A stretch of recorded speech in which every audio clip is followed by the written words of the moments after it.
Hello guys, welcome to another video here on TryHackMe. It's day 6 for the advent of cyber 2024. Today we were going to be trading something on Sandboxes. If I can't find a nice malware to use, I'm not going. So the story behind here is Mayo malware was scheming, quite full of delight, to ruin SOC mass and fighting SOC teams. But Glitch and McSkiddy had spoiled his plan by uncovering secrets that exposed the man. Now, Mayor Malware slammed his hand on the table, his eyes narrowing as the report flashed on his screen. Glitch and McSkiddy had uncovered his trail. He took a deep breath, calming himself. No matter, he muttered, a sinister grin forming. They may have found me, but haven't stopped me. His confidence stemmed from the malware he had crafted, so devious and advanced that it would easily evade detection. But before unleashing it to wreak havoc on SOC teams and ruin SOC mass, there was one final step he needed to test in a sandbox. Okay? Now the learning objective for this room is to analyze malware behavior using sandbox tools, to explore how to use YARA rules to detect malicious patterns, learn about various malware evasion techniques, and then implement an evasion technique to bypass YARA rule detection. To connect to this room, we only need the VM, we don't need the attack bus. I'm going to start the machine, and once it's ready, we're going to get a split screen. But once the split screen is ready, we can enlarge it by just clicking this plus sign so it can go over to the next place. So let's wait for it to be ready. Once it's ready, we'll kick off. Alright, our machine is ready, and also take note that if you don't want to use the split view option, you can also connect directly using a RDP, remote desktop, remote desktop actually. Okay, now let me enlarge this. I'll be using this in this page, and I can close this one here by exiting split view, and you can just use it here. Okay, now while that's done, I'll scroll down. Let's continue. Basically, let's go through some of these terminologies or concepts. Detecting sandboxes. A sandbox is an isolated environment where malicious code is executed without affecting anything outside the system. Often multiple tools are installed to monitor, record, and analyze the code's behavior. So let's say if there's a malicious code and you run it on your normal system, it might actually start affecting your system. But a sandbox is more like an isolated environment where you can put in those code and it will not affect your main system. Now, Mayor malware knows that before his malware executes, it needs to check if it is running on a sandbox environment. If it is, then it should not continue with its malicious activities. And to do so, he had settled on one technique which checks if the directory, which is program files, is present by querying the registry path, which is this. So if you query this registry path and you're able to see that directory over here, it means it can be seen. To open the Windows registry editor, navigate to start menu on the bottom, select run and enter regedit and press enter.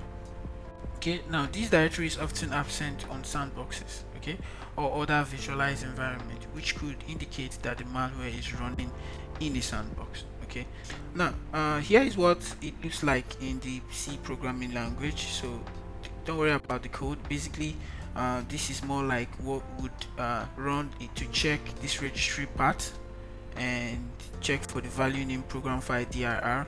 If it's available, it will return yes it is, and if it's not, it's going to write fail to execute registry path, something like that. So more like the code is to run and check this registry path for this particular string and this particular string. If it's available, it will return a query to say yes it's available. If not, it's not going to run anything. Okay, now can YARA do it? Mayor malware knows that McSkiddy is a big fan of YARA rules. YARA is a tool used to identify and classify malware based on patterns on its code. By writing custom rules, analysts can define specific characteristics to look for, such as a particular string, file, headers, or behaviors. And YARA will scan files or processes to find matches, make it invaluable for detecting malicious code. Okay, so similarly, now this is like the code or the concept. It's going to more like what we explained up. This is what it's going to do. In the string section, we have defined variables that include the value to look out for, CMD. And now in the condition section, we define when the rule will match the scanned file. In this case, if any of the specified string is present, which is this. Okay, so this is similar to what we see here on how the code is run. That's what YARA rules do, or YARA rule does. Now without further ado, let's jump into and let's open up our PowerShell here. We're going to run this as an administrator. Once it's open, usually just click here, properties, and you can just go right here on the front end. You can just select something like 20 and then hit OK, and to enlarge it for us. Now that we're ready, I would like to go into the C directory. So you say cd to C, something like this, hit enter. Okay, if you type dir, it's how you check for the contents in that place. So we see tools, so you just type cd tools, type tools, hit tab, it will complete it for you, hit enter, and then type dir so you can see the things that are available there. So if we watch over here now, we can see some of these. We can see the jinglebells.psi file. Okay, so we can cut this jinglebells.psi file is actually now the code that we run to check for those if a malware process has been run in the computer. So we can get content. What's wrong? Get content. I don't know why that's happening. If I scroll down, get content dash work. What's going on, man? Okay, let me enlarge that for a while. Get content, and we want to look at jingle bells. Hit tab, it will complete it. If you hit enter, it's going to show you all the code. This is basically the code that we run to check all these things. So the code just checks it. Basically, let me minimize this for a second, and if we go over to, let me open tools here. Alright, if we go to our C drive, this is not our C drive. If we go to our C drive, this is the tool in our C drive, and then you can see that jingle bell there, and you can see YARA matches. So now what this tool will do is, if it runs and it detects a malware process, it will send the result into YARA matches. Okay, so at this point it's open, it's empty, it hasn't had any detections or any results. So if we close this, and let's go over to malware, but before we go over to malware, let's start the jingle bell tool. Okay, so let's start jingle bell, which is .I then jingle bell. That's how you run a particular file, something like this. So hit enter. Okay, so if you scroll now, you see no event found, it's currently searching. So if we run a malware right now, we'll know if it will detect it or not. So coming over to this point, if we scroll over to malware, double tap on malware, we're going to see the Merry Christmas.exe file, which is actually the malware. So if we double tap on it to run it, we can see it has detected it. Okay, it has detected it, and also it has given us a pop-up. If you click on this PowerShell here, if you click on this, you're going to see that it gave us a notification, two notifications right there saying malicious command detected, and it also has our flag, which is THM glitch was here. So let's just quickly just type and answer our first question there with that one. So we have TryHackMe, and basically glitch was here. Hit enter, and there we go, that answered. Coming back here, so basically what we did was to run that particular code that would detect any events like a malware. That more like what it's detecting is this command line. Okay, let me close this for a second, this is the command line it's querying. So once it sees this, it will give us a result. And if we come back to our tools and go over to YARA matches, you definitely see the result in the YARA matches. Now that being said, we now need to see adding more evasion techniques. It seems that YARA can detect the evasion that Maya malware has added. No worries, because we can make our malware even stealthier by introducing obfuscation. Now what this does is, basically, instead of having the code previously where the strings are open to detect the strings, okay, like we see here, we now do have those strings encoded in base 64. Okay, encoded in base 64. Now the above code does the same thing, query the same registry key to get the information about the program data. The only difference is that the query is now encoded using base 64 and the code uses the PowerShell to execute the query. Now if you copy this encoded part, and we use cyberchef to decode it, you would see what it means. Let's just click on cyberchef for a second, and let me see. And once you paste it here and you decode from base 64, so drag it in here, and if you see, it's detected get item property parts and so on. Okay, so it was encoded. Let me close this for a second. Now that you see that it's encoded, let's try to run this again. Let me see here, Ctrl C. Okay, all right, now that we've done that, let's run our code again, which is the jingle bell. Now it's running and it's waiting for any activity.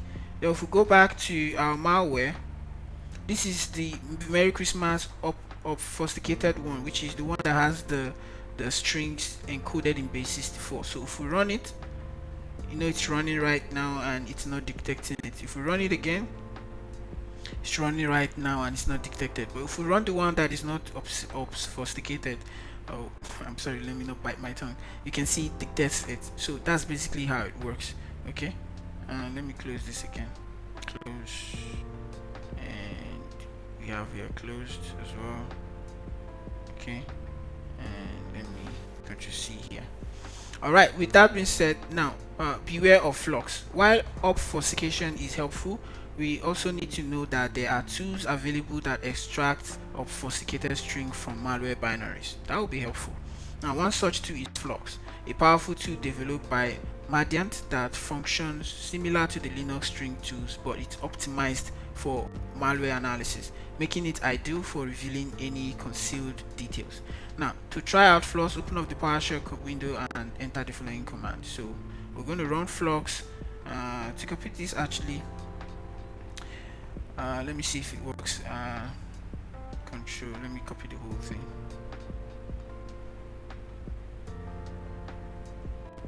Ctrl C. Let me open this. You can just type CLS to clear the whole screen. Now Ctrl V. It doesn't paste. For some reason I copied this and it doesn't paste, so I might have to type this manually. Let me see here. Put notes. I'm going to skip this part in the video, so I'm just going to type out the code so it make it easier for me. Okay, so it's flox.e. Alright, now we're done. Basically what this code does is to run Floss on this particular Merry Christmas.exe malware, and then it will output the file as malicious string if it decodes anything in it. Okay, so let's copy that, Ctrl C, and now I can run this here, Ctrl V, and once I run this, hit enter. It might take a couple of minutes to run, so let's wait and see. So it says analyzing program. Alright, so we're done. It's completed its extraction, and then we can actually, let me close here. We'll come back into tools. Alright, we can see malstrings.txt. Now whenever I open this, we can see the Floss result, and on this particular malware Merry Christmas.exe. And then if we basically, if you scroll down, or let's Control F and use the key term THM, if we click enter, it's going to give us a result here. Under here you can see it did detect that particular strings program file and so on. And over here we can see our flag. This is an answer to our second question, so we'll copy this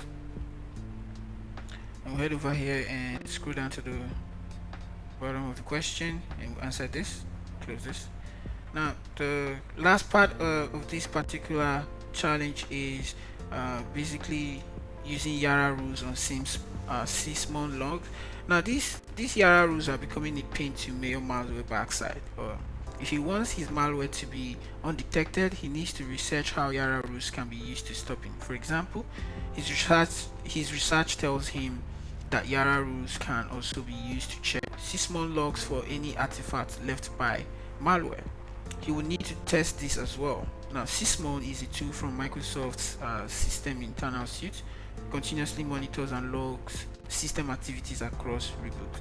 Now, this Windows service provides detailed event data on process creation, network connections, and file changes. I saw that in the previous videos uh, that we solved in the Advent of Cyber Challenge. We always get valuable insight when tracing malware behavior. Now, a YARA rule will look for events with event ID 1 process created for this to work. There are many entries to in the sys log, so to make it easier, you have to find the event we are looking for by applying a custom filter using the event record ID that we can see in the YARA matches.txt in the location. So if you go back to this is a system file for YARA matches. Let me close this. YARA matches. Okay, now if you scroll down here, you can see the record ID that we got, 128.585 585.586. These are event record ID.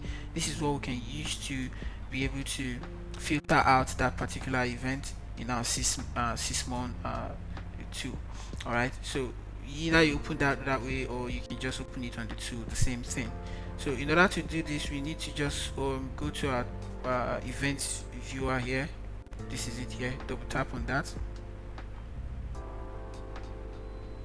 Once it's open, we go over to application and service logs. Once you expand that, it usually takes a couple of seconds. Once you expand that, let me see here.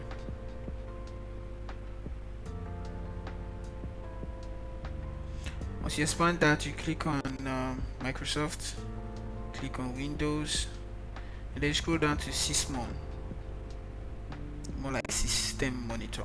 Okay, over here, Sysmon. So this is it. You expand this and you're going to see operational. So you double tap on operational. So this is it. So this is more like how it shows the process, and if you click on the details, you'll be able to see the rule, the process ID, when it was created, and so on and so forth. So for us to be able to filter this particular ID stuff that happened, we can come over here and go to filter current log, and we can paste this one. If I copy this, it might not paste because I don't know why.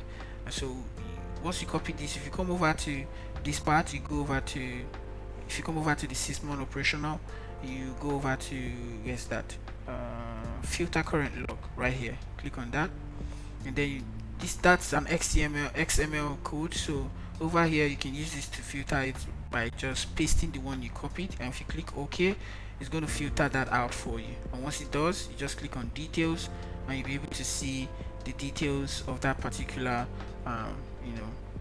malware that was wrong. You'll be able to see the file version, the date it was created, and so on. So most of the event data that are valuable to us are like the parent image, which shows us which parent process spawned the cmd exec or exe process to execute the registry check. We can see it's our malware located in malware Merry Christmas.exe right here. Okay, parent image. Okay, and the parent process ID and the process ID keys are valuable to follow up on research. We could use them to check other logs for related events. Now the user key can help us to determine which privileges were used to run cmd.exe command. The malware could have created a hidden account and used that to run the commands. The user key is also very important. Over here we can see a user key here. This is user. Here's the user key. Yeah, basically the user key. Now the command line key shows which command was run in details, helping us to identify the malware's action. You can see the command line right here. Okay, and then lastly, the UTC time, which shows us essentially the creating a time frame for the malware's operation. The time frame can help us focus our threat hunting efforts. So never give up. His malware, it seemed, wasn't quite ready for town. There are watchers and scanners and rules by the ton. If I'm not careful, they will catch up. They will catch all my fun. So Mayor Malware leaned back, tapping his fingers thoroughly, thoughtfully on the table. All of this research and had revealed an unsettling truth. His malware, as cunning as it was, wasn't yet ready for the wild. There were too many tools and too many vigilant eyes. Analysts armed with YARA rules, Sysmon, and a host of detection techniques that could expose his creation before it even had a chance to spread. Okay, now he clenches his fist and a determined glint in his eyes, just a little more fine tuning. He murmured. He would study, adapt, and evolve his malware until it was truly undetectable. Now, when the time was right, he would unleash it upon the unsuspecting SOC teams, striking when they least expected it. But for now, he would wait, watching, planning, and he was perfecting his craft in the shadows. Okay? We've answered the basic questions, and the last one is if you enjoyed the room, if you want more about sandboxes, have a look at the room Flare VM Arsenal of Tools. We've completed this, and that brings us to the end of today's Advent of Cyber Challenge. Thank you guys for studying with me. Thank you for learning with me. I'll see you guys for day 7, and enjoy the rest of your day. Ciao.